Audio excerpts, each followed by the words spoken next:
मर गया इंसानियत पर इंसान अभी जिंदा है। जिस्म को नोच के खाने वाला वो शैतान अभी जिंदा है।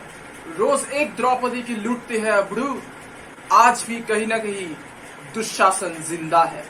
तो बेसिकली हम लोग आज एक सेंसिटिव टॉपिक के ऊपर बात करने वाले हैं। वैसे मैं किसी भी इंफॉर्मेशन को क्लेम नहीं कर रहा हूँ यहाँ पे, पर कुछ फैक्ट पेश करूंगा जो आपको ये वीडियो में देखने को मिलेगा। तो वीडियो को शुरू करने से पहले आपको कुछ इन्फॉर्मेशन देना चाहता हूँ कि हम लोगों का फेसबुक पेज और इंस्टाग्राम हैंडलिंग बहुत एक्टिव हो चुके हैं। नीचे डिस्क्रिप्शन में लिंक दिया हुआ है, जल्दी से फटाफट से अगर वहां पे जाके हम लोगों को सपोर्ट कर सकते हो। तो चलिए आगे बढ़ते हैं। वाला मर्द मर्दानगी पे कलंक हैवानियत की शक्ल, जितनी तुझ में गर्मी उससे ज्यादा गर्म मेरा कलम, क्यों इतना बेशरम। हमारे देश में एक प्रॉब्लम है कि रेप केस जैसे अपराधों पे बात तो होते रहते हैं, पर उसके समाधानों के ऊपर कभी भी बात नहीं होता है। और इसके चलते जब ऐसे टाइप का अपराध होते रहते हैं तब हम लोग तो फेसबुक, इंस्टाग्राम, ऐसे टाइप का सोशल मीडिया पे हम लोग अपना स्टोरी डालते हैं और इसका विरोध करते हैं, या फिर वही कैंडल मार्च, प्लैकार्ड हाथ में लेकर खड़े हो जाते हैं हम लोग, जैसे निर्भया केस और प्रियंका रेड्डी वाला केस में हम लोग करते आ रहे थे। फिर कुछ दिनों बाद ये सब कुछ नॉर्मल हो जाता है। तो यूपी के हाथरस शहर के मनीषा वाल्मीकि जो जिंदगी और मौत से जूझ रही थी, वो 29 सितंबर को सफदरगंज हॉस्पिटल में अपना दम तोड़ दी। वैसे ये चीज तो सालों से सुनते आ रहे हैं, इसमें नया क्या है? बस निर्भया से प्रियंका, प्रियंका से गुड़िया और गुड़िया से मनीषा। सिर्फ नाम बदलते रहते हैं, जगह भी बदलते रहते हैं। ना हम बदलते हैं, ना समझ बदलता है, ना संविधान बदलते हैं, ना हालत बदलते हैं।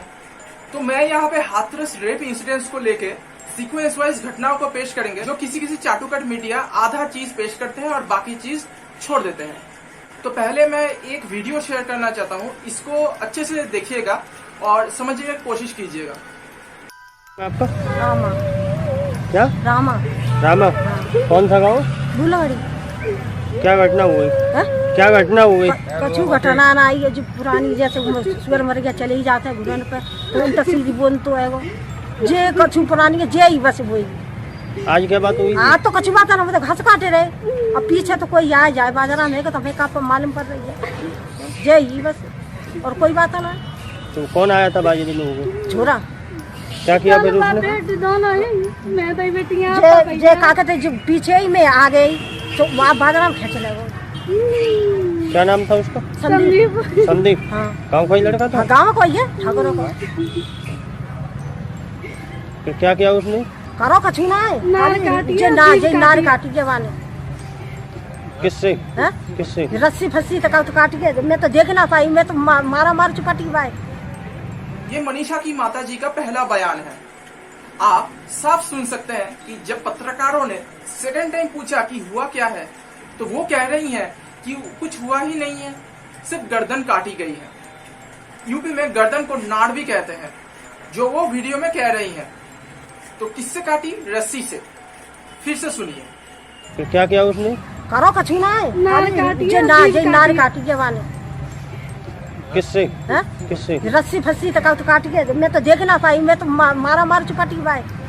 तो पहला बयान से साफ पता चलता है कि वहां पे कोई गैंग नहीं था, उसको मारने की कोशिश की जा रही थी। जब पूछा गया कि कौन था, तो वो बोली कि संदीप बोल के एक लड़का था। अच्छा, उन्होंने ये भी बयान दिया था कि मनीषा की फैमिली और संदीप की फैमिली के बीच में एक डिस्प्यूट चल रहा था।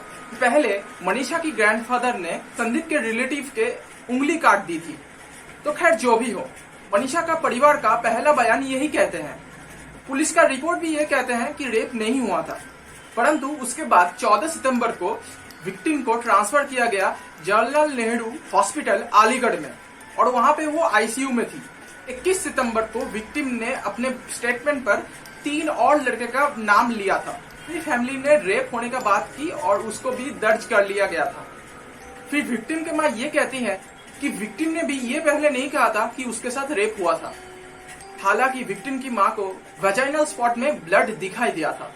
वैसे विक्टिम के मां ये बोलना नहीं चाह रहा था, क्योंकि रेप बोलने से इज्जत में आंच आ जाती है। 27 सितंबर को हॉस्पिटल वाले उन लोगों के ऊपर प्रेशर दे रहा था कि विक्टिम को एम्स या फिर सफदरगंज हॉस्पिटल में शिफ्ट कर दिया जाए। हालांकि हॉस्पिटल अथॉरिटी भी उन लोगों को रेफर करने से भी इनकार कर रहा था। 29 सितंबर को विक्टिम का सफदरगंज हॉस्पिटल में देहांत हो गया।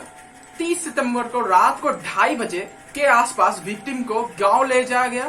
फैमिली ये बोलती है कि उन लोगों को एक कमरे में बंद कर दिया गया था और जहां पे लाश जली वहां पे जाने ही नहीं दिया गया था। जब इस केस के बारे में हम लोग जान रहे थे तब बताया गया कि जीभ काट दी गई, रीढ़ की हड्डी तोड़ दिया गया था, आंखें बाहर निकल के आई थी।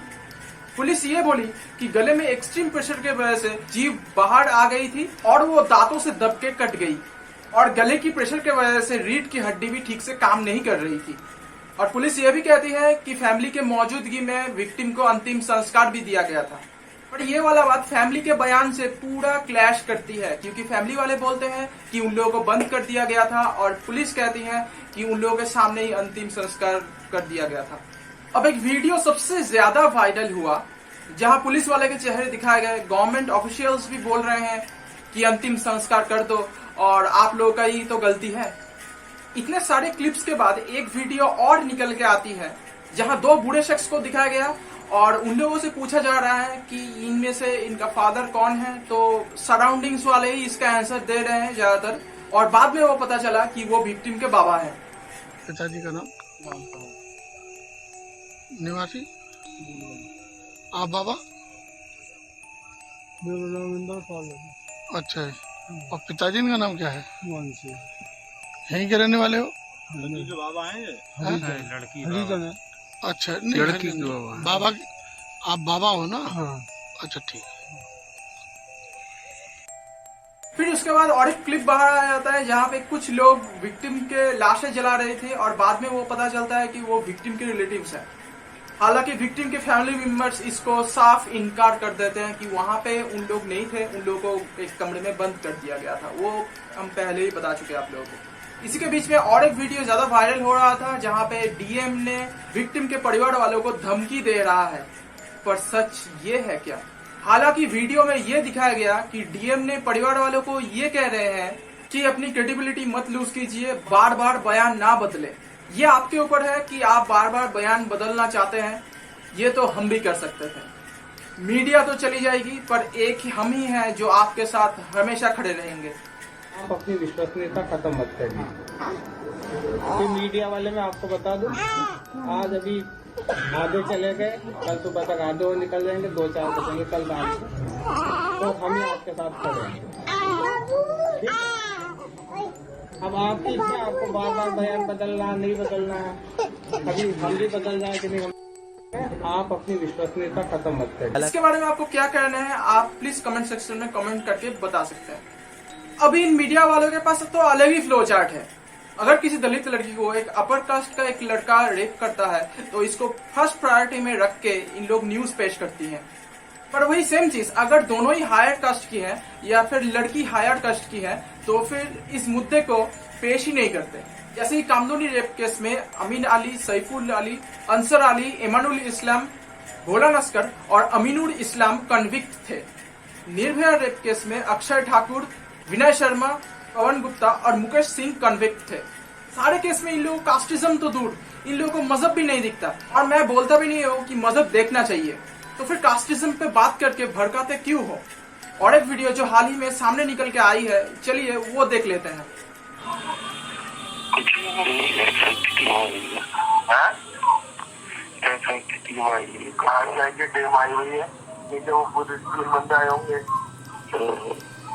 अभी तो मैं कोई भी कहीं लेके जाता, कहीं नहीं लेके जाएगा, प्रियंका गांधी घर आएगी, ठीक है ना? हाथरस जाना या वहाँ जाना, कहीं नहीं जाना, जो भी सब कुछ बताना नहीं, ये बताना है। पुलिस प्रशासन ने बताया हुआ है, मीडिया को आने नहीं दे रहा, हमें चारों को रिलेटिवों को आने दे रहा, कि हमारे प्रोटेक्शन में लगा रखे, प्रोटेक्शन में लगा रखे, ठीक है? ये सब कुछ बताना और जो ऐसे जो काफी डरे हुए थे, क्या काफी डरे हुए थे, ये बोलना काफी डरे हुए थे, आपकी शिकायत में दबाव बनाया था पहले। अच्छा, अब बोलना चाहिए था ना, ये हमें कंट्रोल तो यही कर रहे हैं ना, ठीक है ना? अभी भी कोई मीडिया आएगी, मैं यहाँ से तो मीडिया का विस्तार कराता हूँ, दोबारा जाता हूँ, इसको भेजता हूँ। तो इस बात को भी रखना है कि हमको पैसे दर्जे मुआवजे स्वीकार कराया गया और हम कोई मुआवजा नहीं चाहते। ईडी एमपी जो भी हमसे पैसे बना रहे थे परिवार वालों को, और जो भी इस तरह की घटना है वो बताया तो ये मैं अब मीडिया वाले विक्टिम के आग के ऊपर टीआरपी के रोटियां सेकने में तले हुए हैं। अब किसको सच माने या किसको झूठ, आप लोगों की वजह से ही हम लोग कंफ्यूज हो गए हैं। अब देख लेते हैं राहुल गांधी और विपक्ष नेताओं के कुछ हरकतें। राहुल गांधी खुद क्लेम करते हैं कि उनको गिराया गया था। अब जरा ये वीडियो में देखिए।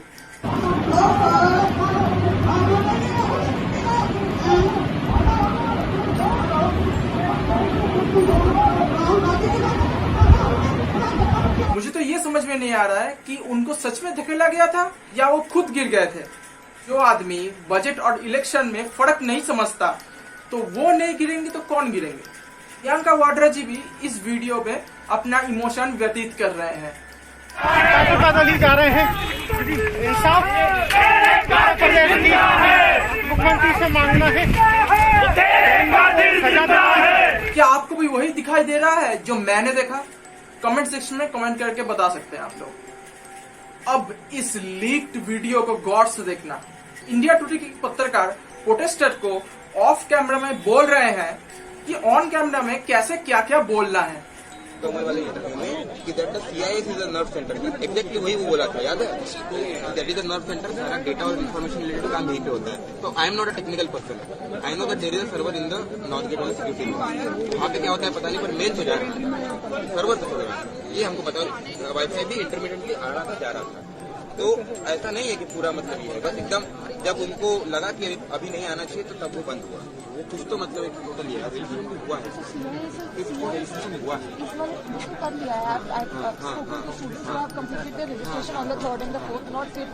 हुआ है। अच्छा, इसके बारे में हमको कुछ नहीं बोलना है, ये आप लोग डिसाइड करो कि ये मीडिया वाले कर क्या रहे हैं। आपको ये पता है कि हाथरस छोड़ के इंडिया में कई स्टेटों में बहुत सारे रेप कांड हो चुके हैं। सिर्फ यूपी नहीं, पश्चिम बंगाल, राजस्थान, त्रिपुरा में भी हो चुका है। पश्चिम बंगाल के सोनारपुर एरिया में 15 साल की एक बच्ची का रेप हुआ और बाद में उसको मर्डर कर दिया गया। त्रिपुरा में 2 रेप केस हुए, दोनों ही 15 और 17 साल के बच्ची थी। राजस्थान में सिर्फ एक हफ्ते में 11 रेप केस की खबर आई। यूपी के बलरामपुर में 22 साल का एक लड़की के साथ रेप हुई।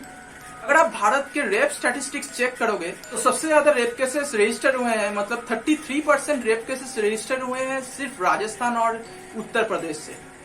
केरला स्टेट में वैसे 4 करोड़ लोग रहते हैं, फिर भी केरला एक 5th स्टेट है जहां पे सबसे ज्यादा रेप होते हैं। और केरला में तो 98% लिटरेसी रेट भी है, फिर भी वहां पे रेप का रेट इतना ज्यादा क्यों है? थोड़ा सोचिए और कमेंट सेक्शन में कमेंट करके बताइए। आप लोग रेप विक्टिम को कास्टिज्म के एंगल से आप लोग डिवाइड करते हो और बाद में जब जो लोग दलित हैं उन लोगों का खबर पेश करते हो और जो लोग हाई कास्ट है उन लोगों को पेश नहीं करते। मतलब क्या, कहाँ गए आप लोग?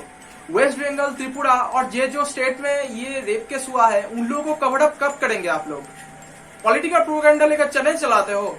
योगी जी तो अपने स्टेट में एसआईटी कमीशन बिठा के काम कर रहे हैं। वैसे फिलहाल अभी तो सीबीआई इन्वेस्टिगेशन भी बिठाए हैं। मोदी जी और अमित जी तो अब तो चुप ही है इस बात में, पर आप तो ईमानदार आदमी हो ना राहुल गांधी जी। हम मानते हैं कि हाथरस में आपको घुसने नहीं दिया गया। अब तो राजस्थान या फिर पश्चिम बंगाल तो जा सकते थे, वहां पे तो आपको फूलों से स्वागत किया जाता। आप लोग भी प्रोपेगेंडा के थ्रू चल रहे हैं, वाह रे वाह। अब ये मैसेज उन लोगों के लिए है जो लोग बोलते हैं छोटे छोटे कपड़े पहनेंगे तो रेप तो होगा ही। क्या ड्रेस पहनी है, एक थप्पड़ लगाना चाहिए। संस्कार है इस लड़की के अंदर, कितने गंदे कपड़े पहनते हैं। आपको पता है कि यूएसए से बदतर हालत है पाकिस्तान में। पाकिस्तान में महिलाएं और लड़कियां बुर्का पहनते हैं, फिर भी वहां पे रेप होते हैं। अपनी नीची सोच बदलो, देश आगे बढ़ेगा। फिर जो लोग और पॉलिटिशियंस बोलते हैं कि 1 या 2 रेप तो होगा ही, लोगों के लिए ये मैसेज मेरे तरफ से।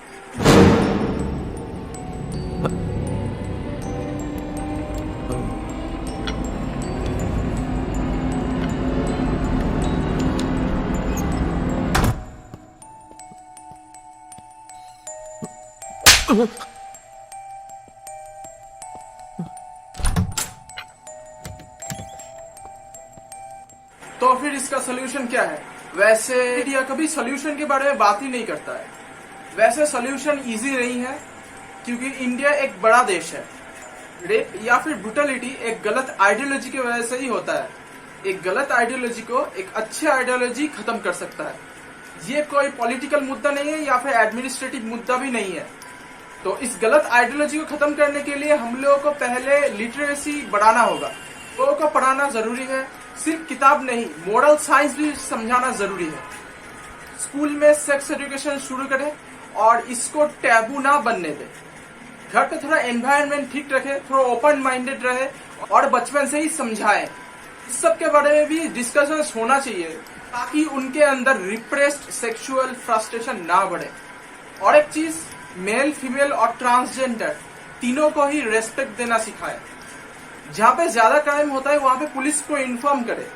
और मेरे तरफ से यही गुजारिश है कि 2 हैशटैग को ट्रेंड करें जो डिस्क्रिप्शन में गिवन है, फिर भी यहाँ पे मैं शो कर दे रहा हूँ। आप लोग ट्विटर, इंस्टाग्राम और फेसबुक पे भी इसको ट्रेंड कर सकते हैं। Hashtag speak up for all rape victims, justice for all rape victims. सिर्फ मनीषा ही नहीं, हर एक स्टेट में जो जो लड़की पीड़ित हुई है उन लोगों के लिए ये मैसेज हम लोगों के सरकार तक पहुंचाना है ताकि वो नेसेसरी एक्शन ले सके। लास्ट में मैं यही मैसेज देना चाहता हूँ अपनी माँ, बेटी, बहन या दीदी को, सुनो द्रौपदी शस्त्र उठा लो, अब गोविंद ना आएंगे। जय हिंद, वंदे मातरम।